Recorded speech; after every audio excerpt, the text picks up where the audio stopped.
โอ้เดี๋ยวนี้คนลาวเฮายังหลายคนเกือบว่าหมดทุกคนเลยยังเชื่อว่าเป็นเรื่องจริงนะมีหลายคนมาประลบตัวยาทานฟังโอ้ยเว้นพญาสีโคตรปล่อยเว้นพญาสีโคตรปล่อยมันบ่ท่านจืดบ่ท่านจางไว้แล้วมันสิเจริญว่าซั่นเด้เชื่อกันถนัดใจว่าเป็นเรื่องจริงได้หั่นได้บ่ได้ฮู้มือจักดีว่าหนังสือผูกนี่หนังสือวัวนี่น่ะเป็นวรรณคดีสอนสังคมคนลาวเพิ่นเห็นว่าคนลาวเฮานี้เป็นนิสัยมีนิสัยเนรคุณกันเน้นว่าเจ้าเวียงจันทร์ก็ถูกแต่งตั้งมาจากเจ้าหลวงพระบางเจ้าหลวงนครจำปาสักก็ถูกแต่งตั้งไปจากเจ้าเวียงจันทร์แต่ว่าต่างคนต่างเป็นใหญ่ก็ลืมแหละลืมเบื้องหลังมันมีนิสัยมักนิรคุณจังมันเกิดมีนิทานพญาสีโคตรตะบองมันเป็นเรื่องจริงได้สู่เจ้าเด้อนักปราชญ์เพิ่นเขียนขึ้นเพื่อแน่ใส่สอนสังคมคนลาวเพิ่นเห็นว่าคนลาวเฮานี้เป็นคนเนรคุณกันก็เลยเขียนนิทานอันนี้ขึ้นคันว่ามันเป็นความจริงนั่นมันบ่เคยมีในโลกสัตว์สิเลวคนนะว่าอยู่ประเทศใดก็บ่เคยมีในประวัติศาสตร์ว่าสร้างมาเลวมาเลวเสือมาเลวบ่เคยมีหรอก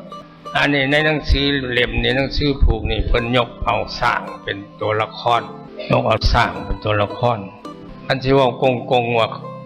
สอนเจ้าสอนนายสอนผู้รักผู้ใหญ่บัดเพิ่นสิเอาโทษเด้ก็เลยเขียนว่าสร้างว่ายังไปจังซั่นน่ะพญาสีโคตรตะบองอันแต่ก่อนเนี่ยเป็นจัวชื่อว่าจัวซีจะคนบ้านใดเพิ่นก็บ่บอกในหนังสือนั่นจะคนเมืองใดก็บ่บอกเพราะมันบ่แม่นประวัติศาสตร์จัวซีหั่นไปเกี่ยวหญ้าน้ำตะคู่ตามธรรมดาแต่ก่อนนั่นเพื่อนซ่านล้านแปะวัดว่าห้ามมีแต่มุงหญ้าเบิดเนาะคันฤดูฝนน่ะเนี่ยคู่ก็ดีพอออกแมวก็ดีพากันไปหาเกี่ยวหญ้าเกี่ยวอยู่ทงพุ่นแล้วบ่อนใดมีหญ้าแฝกหญ้าคาหลายๆก็ไปเกี่ยวหาบมาแล้วมาไปมุงกุฏิมุงหอแจกพอก็มามุงเหล้ามุงเฮือนมีแต่มุงหญ้าได้ทำไมนั่นนะนี่ก็นั่นแหละมาปีนึงออกพรรษาแล้วที่เป็นเดือนเที่ยงเดือนนี้นี่แหละฤดูเกี่ยวหญ้าอย่างคู่เจ้าวัดกับพาอย่างคู่หน่อยพาไอ้จัวไปเกี่ยวหญ้าไปตั้งทัพบ่อนพักเศร้าไว้อยู่ในแคมป์ห้วยก็แต่งเว้นกันอยู่ทับก็แต่งอยู่แต่งกินถามูแต่ละมืออยู่มามือหนึ่งเนี่ยถือเว้นจุสีเผาทับก็หนึ่งเข่าเป่าไฟเฮ็ดอยู่เฮ็ดกินถามูเมื่อนั้นเราหนึ่งเข่าแล้วเราไปหาไม้กระดาษมาช่วยเขารอไปในห้วยเลยเห็นค้อนอันหนึ่งดำๆสำคาเนี่ยไหลน้ำมาแล้วก็เอาค้อนอันนั้นขึ้นมาพาเห็นไม้กระดาษไปช่วยเขาหัวนั้นเรากำเบิดก็สันเด้อตกใจเลยได้เข่าดำเลยยังคู่มาเห็นเนี่ยพอที่หายกูแล้วยากูที่หนึ่งเอาไม้มันก็มาไม้หนึ่งไม้เข่าหดมันดำเลยมันกินจุดสี่กินจนหมดไม่กินหมดแล้วปรากฏว่าเหือแห้งจักมันมาแต่ใส่ไม่ได้คืดย่านยังเรียกเห็นสร้างก็ทอแมวเนี่ยคึกขนองขึ้นในจิตในใจกระโดดโลดเต้นอยู่น้ำปลาน้ำบงสักขโยงโค้งเค้งขึ้นหอดปลายย่างกูกูได้วิชาอาคมย้อนเข่าดำนี่แหละนี่มันดีย้อนไม่กระด้ามนี่แต่ว่านี่มาเลยไปเก็บเอาทอนที่ไม่ยังเรือมาถากเห็ดไม้ขอนถากเห็ดไม้ขอนไว้ป้องกันตัวถากแล้วมันก็ล่องเมืองได้ไม้ขอนนั่นไม้ขอนไม่งิ้วดำตีกงไม้แตกกงไม้บางใหญ่ๆแตกแรงหดปลายคุณตีกงไม้เล็กๆน้อยหลบแล้วนี่ละนาดกูได้อาวุธอย่างดีแล้วนะกูมายันนึ่งเขาหัวที่ซองชุกเลยมันก็ช่วยแล้วเอาใช้ติ๊บ7-8ติ๊บผุนแล้วเอาขึ้นไปหอยไปปลายย่างสักกระด้องขึ้นไปคงย่างชูงเป็น7 เมตร 8 เมตรผุนได้ ซักกระดองขึ้นเอาขึ้นไปหอยพูด มันนี่ก็ถึงย่ามเพศแหละพวกยังคู่ไอ้จวนจะไปเกี่ยวหยาพักกันบ้ามากที่กินข้าวเพศนะจวดชีมันก็ย่อผ้าเข่ามาแล้วย่อผ้าเข่ามากพวกยังคู่เลยพอเห็นติบเข่าแต่ใช้ติบเข่าจวดชีพูดมันละที่ขึ้นไปย่าง เมื่อวันพี่บ่าย่างขึ้นไปหอยไปสูงช้างใจกันหรอกเมื่อย่างเราเขาเลยคืนเอาหายมันละมันก็ซักดองเกินไปข้าวเดียวพดลงมาพวกไอ้จัวก็ดียังคู่ก็ดีหัวตาข้างเลยจุดซีมันพิลึกเลยมันพอได้วิชาอาคมในใดก็เดียวกระดองเต้นทั้งปลายย่างพากันกินเข่าแล้วมันคนในคลองดีมันก็จะอวดให้แล้วเว้ยกินเข่าแล้วมันก็แทงลิ้นให้มูเห็นแล้วทีก็ใหม่ก็นั่นทีก็ใหม่ก็หนุนล่มแล้วนี่แล้วนานให้หมดทั้งหมดโอ้ชาลือกันไปแล้วโจทย์สีมีวิชาคมแก้วกาแท้ได้ดังไปหอดหูเจ้าพญาเมืองสีโขดตะบูนเจ้าพญาได้ยินข่าวว่าโจทย์สีเก่งนั่นก็อยากได้ไปเป็นทหารมาขอน้ำยาคู่ก็ให้มันซิกก็ไปเป็นทหารองคลักษ์พญาสีโขดตะบูนทันท่านอยู่มา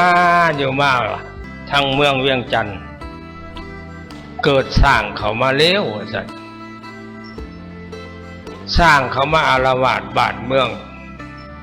เพื่อนซานล้านแป่นเพื่อนเล็กๆน้อยๆสร้างดึงลงมุนมีมดมันเหยียบเครื่องปลูกคล้องพังยังปราบมันก็บ่ไหวตีมันก็บ่ไหวลังคำว่าเป็นหล่อยเป็นพันสร้างนั่นว่าจันเป็นว่าได้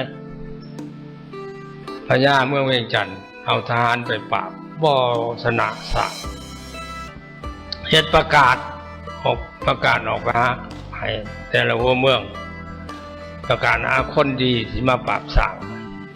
ในประกาศของเพิ่นนั้นว่าเมืองข้าพเจ้ามีกองทัพสร้างมา5 วิเป็นปีเป็นเดือนแล้วมันก็บ่มีผู้ใดเอาชนะมันได้หากว่าผู้ใดไปปราบสร้างให้ได้ชัยชนะข้าพเจ้าสิแบ่งเมืองให้กินครึ่งหนึ่งและสิมอบลูกสาวให้เป็นเมียอีกลูกสาวเพิ่นชื่อว่านางเขียวคอกว่าจังได๋ พญาเมืองสีโคตรบูรณ์ได้รับประกาศอันนั้นอ่านเบิ่งแล้วสีโตที่ไปบ่ไปเลี้ยวสร้างเลี้ยวใช้ก็เนาะเวียงจันทน์พุ่นแล้วนี่เด้ประกาศเพิ่นมาคันได้ชัยชนะเพิ่นสิแบ่งเมืองให้นั่งครึ่งนึงได้เพิ่นสิเอาลูกสาวให้พร้อมไปบ่ไปก่อนล่ะมันก็แบกไม่คอดนั่นไปแล้ว แต่ฮอดเลยเขาไปเสนอตัวพญาเมืองเวียงจันทน์เอ้าจัดการโลดมันก็ตีสร้างโอ้ยตายละเนระนาด ต้องมาตายกับป๊อบได้รับชัยชนะอย่างสมบูรณ์เลยเขามาเสนอผลแล้วปราบสร้างมันนี้มันแล้ววันนี้ก็ตายมันแล้วพญาเมืองเวียงใจก็ดีอกดีใจกับปฏิบัติตามสัญญาที่ได้ประกาศนั่นแหละก็เลยยกฐานะขึ้นเป็นพญาใช้ชื่อว่าพญาสีโคตรบอกก็มอบลูกสาวให้เป็นมเหสีก็แบ่งเมืองให้นั่งครึ่งหนึ่งที่เป็นทั้งไต่หรือทั้งเนื้อก็บ่เว้านะในหนังสือก็ไปนั่งเมืองทั้งข้างหนึ่งกันอยู่มาเสนาหน่อยใหญ่ทั้งหลายผู้คิดอิจฉาตาห่อนก็มีแล้วเขาไปยุไปแย่พญาว่าโอ้ลูกเขยของพระองค์เนี่ยมันเก่งกล้าสามารถวิชาอาคมมันก็โอ้ยบ่มีผู้ใดสู้มันได้หาลังเถื่อมันคิดกบฏโคตรเลี้ยวมันอยากสังโขบโหบเต็งเอาเมืองก็ได้ให้สิไปสู้มันได้เพิ่นก็ฮู้เบาเอาใหญ่แม่นได้เนาะเฮ้ยมันก็แม่นเล่นฉันเห็นอะไรกำจัดมันซะฉันเด้กำจัดมันสิเอายังกำจัดมันเก่งวิชาอาคมมันเก่งมันบ่ยานยังหน้าไม้ปืนไฟหอกดาบเหลาแหลมอีหยังมันก็บ่ยานสิเอายังขามันได้มีเสนาผู้หนึ่งออกความคิดโอ้ยมันต้องมีความลับมันต้องมีบ่อนมันตาย บ่รับมันน่ะวันใดบ่หนึ่งน่ะบ่เห็นบ่ยักษ์ทศกัณฐ์ลบกันกับพระรามพระรามยิ่งสอนใส่ยักษ์ทศกัณฐ์ยิ่งสิข้อขาดต่อขึ้นยิ่งสิแขนขาดต่อขึ้นยิ่งสิขาขาดต่อขึ้นยิ่งเธอกระโตขาดต่อขึ้นบ่ตายจักเถื่อพี่เพกเลยบอกความลับพี่เพกน่ะแต่ก่อนเป็นลูกน้องยักษ์ทศกัณฐ์เฮ็ดผิดกฎระเบียบแนวใดแนวหนึ่งยักษ์ทศกัณฐ์ไล่หนีจากแล้วไปเข้าฝ่ายพระลักษมณ์พระรามจะเป็นลูกน้องพระลักษมณ์พระรามเล่าหูจักบ่อนหลับพี่เพกเลยว่าโอ้ยยิ่งบ่อนอื่นมันบ่ตายดอกคันบ่ยิ่งใส่สะบือมันบ่อนตายมันอยู่ในสะบือหั่นพระรามก็เลยยิ่งสอนใส่สะบือยักษ์ทศกัณฐ์จังได้ตาย